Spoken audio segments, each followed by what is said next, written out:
Hey, good Thursday afternoon. Chief Meteorologist Nick Jansen, a quick forecast update here on YouTube as we're taping this just after the 1 o'clock hour Central Time.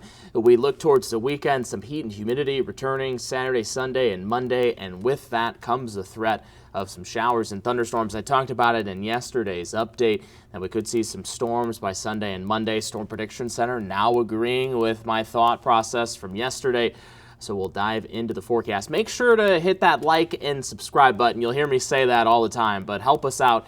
Hit the like and subscribe button. Also turn on those that notification icon too when we go live for severe weather and when we post these forecast updates. So digging into the forecast, not much has changed in terms of another heat dome. I feel like we talk about heat domes all the time this summer, but another big, strong, high-pressure system developing out to the west, and you can see this ridge starting to form. That is forcing up all of this hot and humid air into the upper Midwest. Now, the biggest thing about when a real strong high-pressure system develops and then we have that heat dome, this happened a couple weeks ago where we had very active weather kind of over and over and over again with thunderstorms, is storms like to ride this ridge that is out east of a upper level high. Now again, a high-pressure system, you have sinking air, so out where this upper level high is, we should be dry. However, out to the east then, we have these little ripples in the atmosphere, and they're called shortwaves and shortwave troughs. And I'll circle one right here. Do you see how it just ridges out, just barely, the black line here? So I'll kind of highlight the black line. That little dip to a meteorologist is a burst of energy, essentially. It's a shortwave. That is the forcing mechanism to then develop thunderstorms. So that's something that I talked about in yesterday's update, that we'll see on this side of the ridge that threat of some of these bursts of energy, these short waves.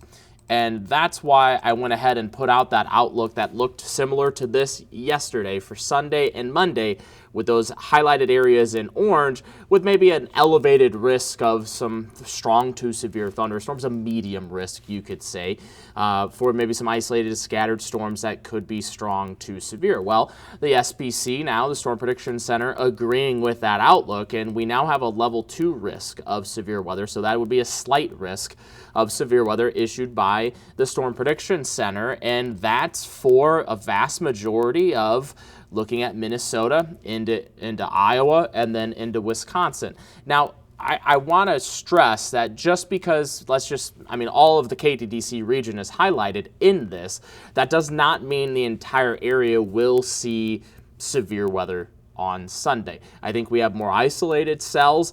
Basically, what these outlooks represent this far out is that conditions are ripe and are prime for thunderstorm development, and I'll kind of go through why. Okay, so we have that shortwave trough. Now, we don't exactly know where that shortwave is going to be at to then give us the lifting mechanism for thunderstorms on Sunday, but if that shortwave is within this vicinity, the atmospheric conditions are there for thunderstorms to develop. The threat on Monday is to our east and to our south, so we shouldn't have to worry about storms on Monday. Our primary threat for any type of activity in terms of thunderstorms will be on Sunday. So let's look at the first thing you want to look at. Do we have the energy? Is there CAPE in the atmosphere for thunderstorms to develop? Well, so this far out, we can only still kind of look at just the European and the GFS model. Notice across southern Minnesota, northern Iowa, we have sufficient CAPE value. So you want minimum 2,500. So you want to be in the legend here, kind of up into the yellows and then definitely into the reds. Well, we have purples. So we have anywhere from 3,000 to well over 4,000 joules per kilogram. That's sufficient energy for thunderstorms to develop. So that's according to the European model for Sunday. The GFS is slightly different.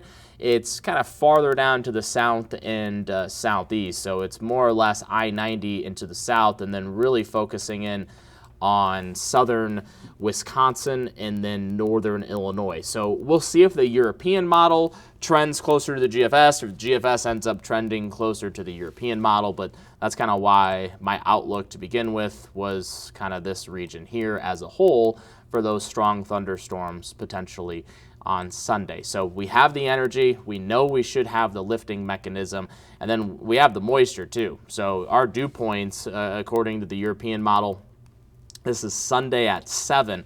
Just look at all of the humidity and the moisture that we have. We have dew points in the mid 70s, if not the upper 70s in some locations. We could even have some upper 70s, maybe as far north and northwest of Duluth, Minnesota. So some really moist air mass. I mean, you can see just getting funneled in from the Gulf, and that should be sufficient moisture for thunderstorms. Also, the increase in your dew point will increase that feel-like temperature outside. It will be muggy Saturday, Sunday, and Monday. Heat indices ranging anywhere from probably the upper 90s to low 100s on Saturday. And look at all of the 107s to 110s out in the plains and then into Texas. We look at Sunday, it's a little bit more widespread according to the European model, of where we have, I mean, just all of this area with feel-like conditions up over 100 degrees. So that's through the plains and then the Midwest and then into the Gulf Coast there for Louisiana, Mississippi, Alabama. So some really hot conditions on Sunday. Sunday is probably the hottest day of the 3 in terms of our local region in southern Minnesota and in northern Iowa. We still, though, have a ton of humid air still in play coming up on Monday, too. So just be prepared. Again, it's summertime, so we're used to this, but pretty hot and humid coming up Saturday, Sunday, and Monday. Just to recap everything, your 10-day forecast, beautiful on Friday, breezed over Friday, you could say. 78 for the high on Friday, upper 80s and low 90s Saturday, Sunday, and Monday, and that main threat of thunderstorms for the next 10 days. We'll see next week if we have any more shortwave troughs to move through.